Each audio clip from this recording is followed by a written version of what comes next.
We're going to think about understanding worry. What is worry? Worry is a narrative form of thought. It's usually centred around a problem or challenge that's going on in our lives.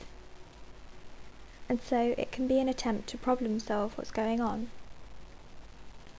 Or worry can explore what-if possibilities that are associated with threats or challenges. What if I don't get my work in on time? What if I run out of money? And we know that excessive worry can become distressing, and it can often feel uncontrollable. Have a think for a moment. Does this fit with your understanding of what worry is?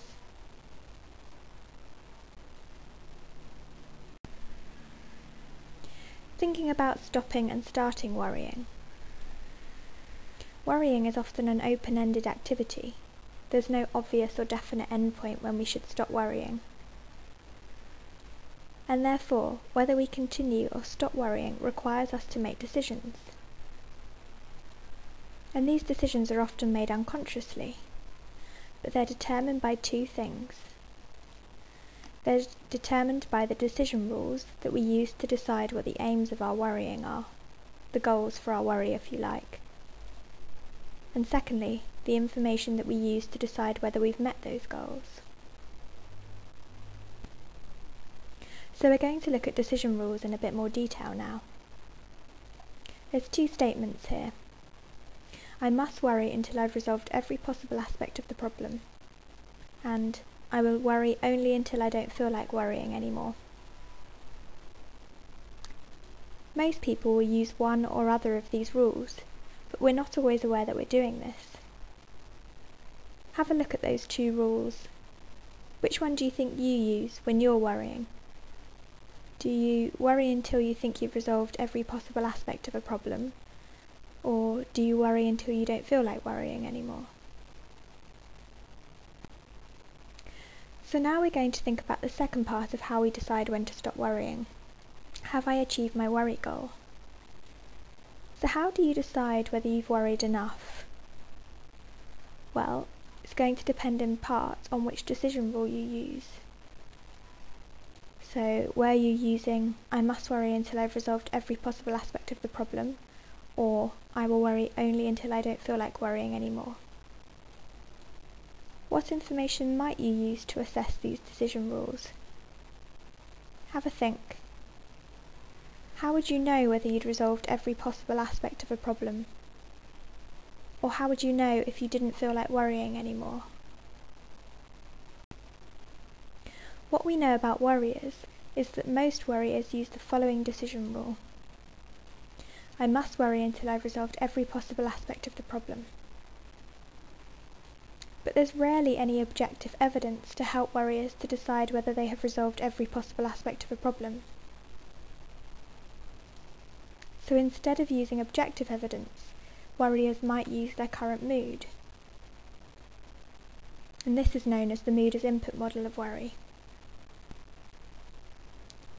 We're going to think first about negative mood.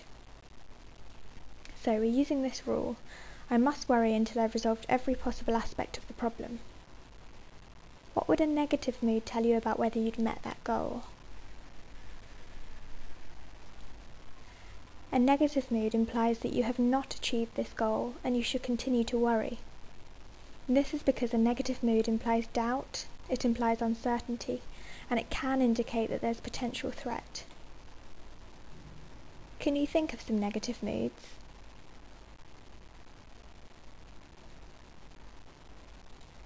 Negative moods include anxiety, sadness, anger, and even states such as tiredness and pain.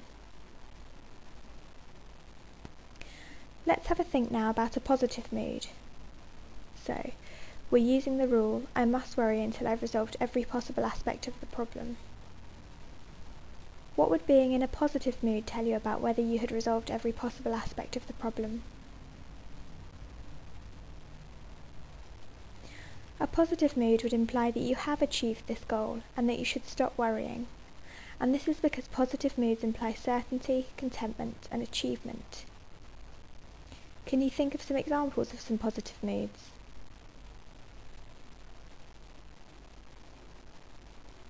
Positive moods include happiness, joy, contentment, and relaxation. A key part of the mood as input model of worry is the combination of decision rule and mood.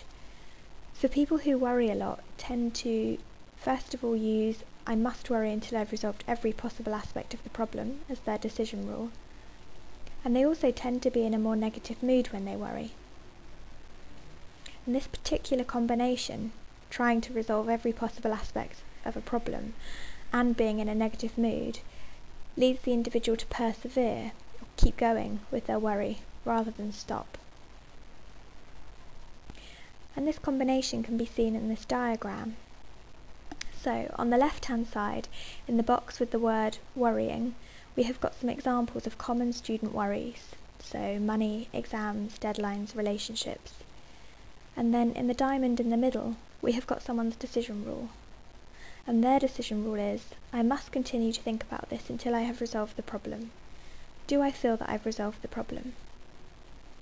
So if they were worrying about problems with their money, they might be asking themselves, "Do I feel that I've resolved my money problems?"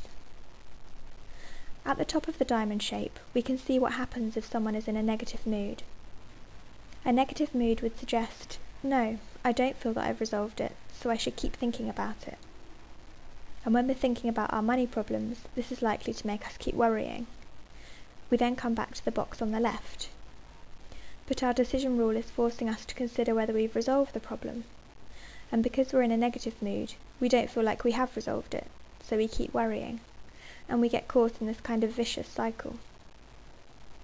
However, if we were worrying about our money and saying, "Do I feel that I've resolved the problem with my money?" when we were in a positive mood, if you look at the right-hand side of the diamond shape, you can see that a positive mood would signal, "Yes, I have resolved it," or "at least I can cope, and therefore I can stop worrying." And so we get to the box that says "Stop worrying."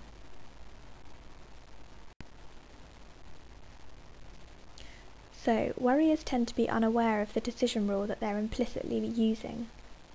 And we're also not very good at knowing what mood we're in when we're worrying. So we think that helping to control worry requires people to become aware of these factors.